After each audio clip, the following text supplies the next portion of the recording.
Hi friends, அனைவருக்கும் வணக்கம். இந்த வீடியோவில் என்ன பார்க்க போறோம் அப்படின்னா, தமிழகத்தில் செயல்பட்டு வரும் கல்வி திட்டங்கள் அதுதான் ஷார்ட்கட்டோட பார்க்க போறோம். மொத்தம் 23 திட்டங்கள் பார்க்க போறோம். 23 திட்டங்கள்னாலே நீங்க வீடியோ ஸ்கிப் பண்ணிட வேண்டாம். ஏன்னா 23 திட்டங்களும் மிக எளிமையாக ஷார்ட்கட்ல தான் பார்க்க போறோம். இந்த வீடியோ முடிவில் 23 திட்டங்களும் உங்க மைண்ட்ல ஏறிடும். அதனால ரொம்ப யூஸ்ஃபுல்லா இருக்கும். வீடியோவை ஸ்கிப் பண்ணாம எண்டு வரைக்கும் பாருங்க. ஓகே, நேற்றுக்கு நம்ம சுகாதார திட்டங்கள் பார்த்துட்டோம். அதை பார்க்காதவங்க பார்த்துட்டு இதை பாருங்க. ஓகே, இன்னைக்கு உங்களுக்கான கேள்வி என்ன அப்படின்னா, முதலமைச்சரின் விரிவான மருத்துவ காப்பீட்டு திட்டம் எந்த ஆண்டு தொடங்கப்பட்டது? அதுக்கான ஆன்சரை கமெண்ட் பண்ணுங்க. நம்மளுடைய வீடியோஸ் எல்லாம் பிடிச்சிருந்துச்சுன்னா லைக் போட்டு பாருங்க. உங்களுடைய சப்போர்ட் தான் எனக்கு மோட்டிவேஷன். ஓகே, ஃபர்ஸ்ட் பாருங்க, 2021 ஃபர்ஸ்ட் வருடம் பார்த்தரலாம். அதுக்கு பிறகு அது எந்த பிளேஸ்ல ஆரம்பிக்கப்பட்டதுங்கிறத ஷார்ட்கட்டோட பார்க்கலாம். அடுத்தது அதனுடைய நோக்கம் பார்க்கலாம். ஓகே, 2021 ஆரம்பிக்கப்பட்ட திட்டம் எது அப்படின்னா, இல்லம் தேடி கல்வி திட்டம். இது எப்படி எளிமையா ஞாபகம் வைக்கலாம்னா, ஃபர்ஸ்ட் இல்லம் தேடி கல்வி வந்தது. ஃபர்ஸ்ட் அப்படிங்கும் போது 2021. அடுத்தது 2022 வந்த திட்டங்கள் மொத்தம் 15 திட்டங்கள் இருக்கும். இதே எளிமையா ஞாபகம் வைக்க ஒரு குட்டி ஸ்டோரி என்ன அப்படின்னா, நான் முதல்வன் அப்படிங்கிற நபரும் புதுமை பெண் அப்படிங்கிற பெண்ணும் இரண்டு பேர் என்ன பண்றாங்க அப்படிங்கிறது இதுல ஸ்டோரி. அப்ப 2 பேர் அப்படிங்கிறதுனாலதான் 2022. இந்த ஸ்டோரி ஞாபகம் வந்தாவே உங்களுக்கு 2022ங்கிறது ஞாபகம் வந்துடணும். அடுத்தது இவங்க என்ன பண்றாங்க, எண்ணும் எழுத்தும் ரெண்டேரும் கத்துக்கிறாங்க. எண்ணும் எழுத்தையும் கத்துக்கிறாங்க. அடுத்தது பள்ளி கல்லூரிகளை மேம்படுத்துவதற்காக என்ன பண்றாங்கன்னா, காலை உணவை முடிச்சுட்டு எழுத்தறிவை பெற்று கணிதத்துல புத்தாக்கம் செய்து சிற்பி விருது வாங்கி வானவில் போல பறந்தனர். என்னங்கிறது பார்க்கலாம். பள்ளி கல்லூரி மேம்பாடு அப்படிங்கும் போது தகைசால் பள்ளிகள் திட்டம் வந்துடும், நம்ம ஸ்கூல் நம்ம ஊர் பள்ளி திட்டம் வந்துடும், பேராசிரியர் அன்பழகன் பள்ளி மேம்பாடு திட்டம் வந்துடும், பள்ளி இல்ல நூலக திட்டம் வந்துடும், பெருந்தலைவர் காமராஜர் கல்லூரி மேம்பாட்டு திட்டம் வந்துடும். இது பள்ளி கல்லூரி மேம்பாட்டிற்காக என்ன பண்றாங்க, காலை உணவை முடிச்சுட்டு என்ன பண்றாங்க, பாரத எழுத்தறிவு பெறாங்க. அதுக்கு பிறகு என்ன பண்றாங்க, கணிதத்துல புத்தாக்கம் பெறாங்க. அதுக்கு பிறகு சிற்பி விருது வாங்கிக்கிட்டு வானவில் போல பறந்தனர். இதான் ஸ்டோரி.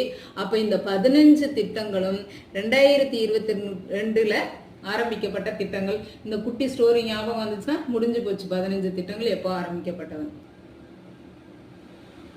ஓகே, இப்போ 2023 திட்டங்கள்ல பாத்தீங்கன்னா 3 திட்டங்களே இருக்கு. தொடர்ந்து கற்போம் திட்டம், தமிழ்நாடு முதலமைச்சரின் திறனறிவு தேர்வு திட்டம், மணற்கேணி செயலி. இப்போ இந்த 3 திட்டங்களையும் எப்படி ஞாபகம் வச்சுக்கிறது அப்படின்னா, 3 திட்டங்கள்களே அங்க 2023 தான். அது என்னன்னா, தொடர்ந்து கற்பதற்கு நம்ம என்ன பண்ணணும், திறனறிவு தேர்வு எழுதணும். அவங்க திறனறிவு தேர்வு எழுதி மணற்கேணிக்குள்ள என்ன பண்ணிட்டாங்க, மூழ்கிட்டாங்க. 3 பேர் தொடர்ந்து கற்பதற்காக திறனறிவு தேர்வு எழுதுறாங்க. தேர்வை எழுதிய மணற்கேணிக்குள்ள மூழ்கிட்டாங்க. அடுத்தது 2024 திட்டங்கள். இதுல பாத்தீங்கன்னா 4 திட்டங்கள். தமிழ் புதல்வன் திட்டம், விழுதுகள் திட்டம், அகல் விளக்கு திட்டம், மகிழ்முற்றம் திட்டம். இது எப்படி எளிமையா ஞாபகம் வைக்கலாம் அப்படின்னா, தமிழ் புதல்வன் விழுதுகள் போல அகல் விளக்கு ஏற்றி மகிழ்வோடு 4 திசைகளிலும் ஒளிரச் செய்தான். அதாவது தமிழ் புதல்வன் என்ன பண்றாரு, விழுதுகள் போல அகல் விளக்கு ஏற்றி மகிழ்வோடு 4 திசைகளிலும் ஒளிரச் செய்கிறாரு. ஓகேவா, 4 திசைகளில் 4 2024. அடுத்தது இயர் முடிஞ்சிருச்சு. 23 திட்டங்களுக்கான இயர் கண்டிப்பா உங்களுக்கு மெமரி ஆயிருக்கும்னு நினைக்கிறேன். அடுத்தது தொடங்கப்பட்ட இடம். இதுல பாருங்க 7 திட்டங்கள் கொடுத்துருக்கோம். இது 7 சென்னையில் தொடங்கப்பட்டது. இதுக்கு எப்படி எளிமையா ஞாபகம் வைக்கலாம் அப்படின்னா, இப்ப பாருங்க, நான் முதல்வன். இதுலயும் பாருங்க, நான் முதல்வனும் புதுமை பெண். அப்ப நம்ம இயர் பார்க்கும் போதும் 2022க்கு நான் முதல்வன் புதுமை பெண் வந்தாங்க. அதே மாதிரி இதுக்கும் நான் முதல்வனும் புதுமை பெண்ணும் தகைசால் மற்றும் நம்ம ஸ்கூல் மூலம் பள்ளி நூலகத்துல சிற்பி போல விழுதுகள் மூலம் கல்வி பெற்றனர். அதாவது நான் முதல்வனும் புதுமை பெண்ணும் தகைசால் மற்றும் நம்ம ஸ்கூல்ல பள்ளி நூலகத்துல, தகைசால்ல நம்ம ஸ்கூல்ல பள்ளி நூலகத்துல சிற்பி போல விழுதுகள் மூலம் கல்வி கற்றனர். எங்க சென்னையில நான் முதல்வன் புதுமை பெண்கள் 2 பேரும் தகைசால் நம்ம ஸ்கூல்ல நூலகத்துல சிற்பி போல விழுதுகள் போல கல்வி கற்றனர். விழுதுகள் மூலம் கல்வி கற்றனர். ஓகேவா? அடுத்தது பாருங்க, முதல்வரின் காலை உணவு திட்டம். இது பார்த்தீங்க அப்படின்னா மதுரையில காலை உணவு சூப்பர். மதுரையில தொடங்கப்பட்டது. அப்ப மதுரையில காலை உணவு எப்படி இருக்கும்? சூப்பரா இருக்கும். இல்லந்தேடி கல்வி திட்டம் வந்து விழுப்புரம். நான் இல்லத்துல வந்து விழுந்து விழுந்து படிச்சேன் விழுப்புரம். வானவில் மன்றம் திருச்சி. திருச்சியில வெப்பம் அதிகமா இருக்கிறதுனால என்னமோ தெரியல, வானவில் தெரியுது. அடுத்தது வந்து பேராசிரியர் அன்பழகன் பள்ளி மேம்பாட்டு திட்டம் வேலூர். வேல் வந்து ரொம்ப அழகா இருக்கும். அழகுன்னா அன்பழகன், வேல்னா வேலூர். அடுத்து வந்து மணற்கேணி செயலி தாம்பரம். கேணியை தாண்ட முடியாது. அடுத்து தமிழ் புதல்வன் திட்டம் கோவை. கோவையில் தமிழ் புதல்வன் பிறந்தான். அடுத்து பாருங்க, நோக்கங்கள் ஜஸ்ட் வந்து ரீட் அவுட் பண்ணிக்கோங்க.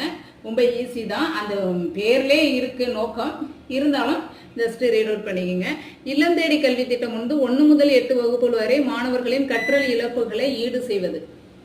அது வந்து ஏற்கனவே 1 முதல் 8, இப்போதைக்கு அதை வந்து 1 முதல் 5 குறைத்து கொண்டு வந்துகிட்டு இருக்காங்க. அடுத்து வந்து எண்ணும் எழுத்தும் திட்டம் பார்த்தீங்கன்னா 1 முதல் 5ஆம் வகுப்பு வரை உள்ள குழந்தைகளுக்கு வாசித்தல் எழுதுதல் திறன் ஊக்குவிப்பதற்கு தான் இந்த திட்டம்.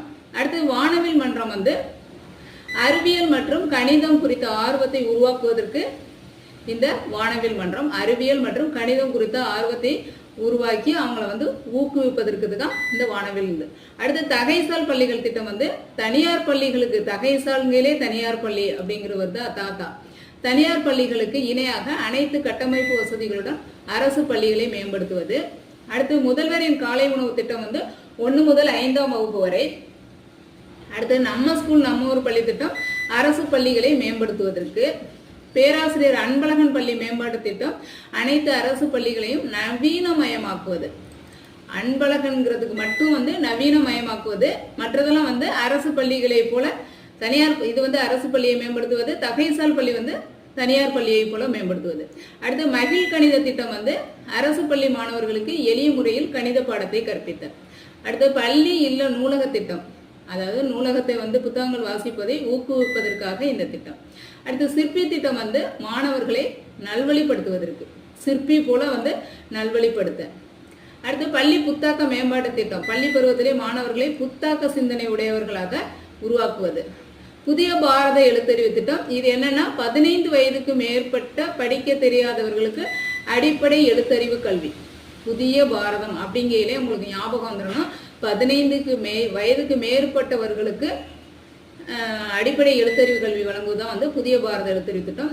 புதுமை பெண் திட்டம், உயர்கல்வியில் மாணவிகளின் சேர்க்கையை அதிகரித்து இடைநிற்றலை குறைத்து பாலின சமத்துவத்தை ஏற்படுத்துவது.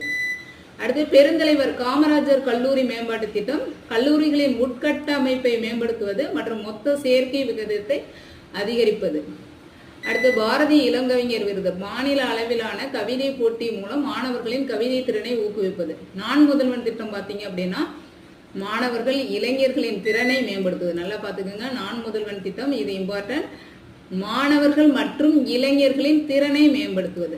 அடுத்து மணற்கேணி செயலி வந்து 1 முதல் 12ஆம் வகுப்பு வரை மாணவர்களுக்காக அனைத்து பாடங்களையும் காணொளி வாயிலாக வழங்குதல்.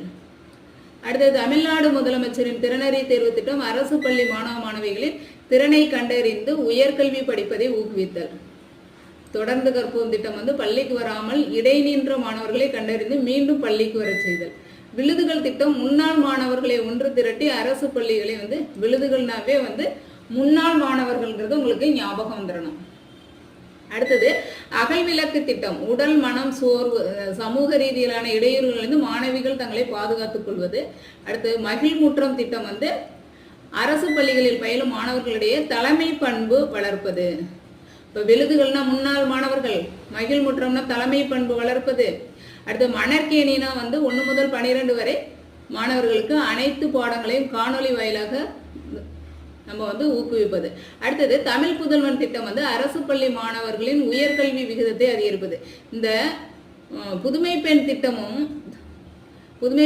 பார்த்தீங்கன்னா மாணவிகளுக்கு, தமிழ் புதல்வன் திட்டம் மாணவர்களுக்கு. ஓகேவா? இவ்வளவுதான் 23 திட்டங்களும். இயரு, எந்த இடம், நோக்கம் என்னங்கிறத பார்த்துட்டோம். புரிஞ்சிருக்கும்னு நினைக்கிறேன்.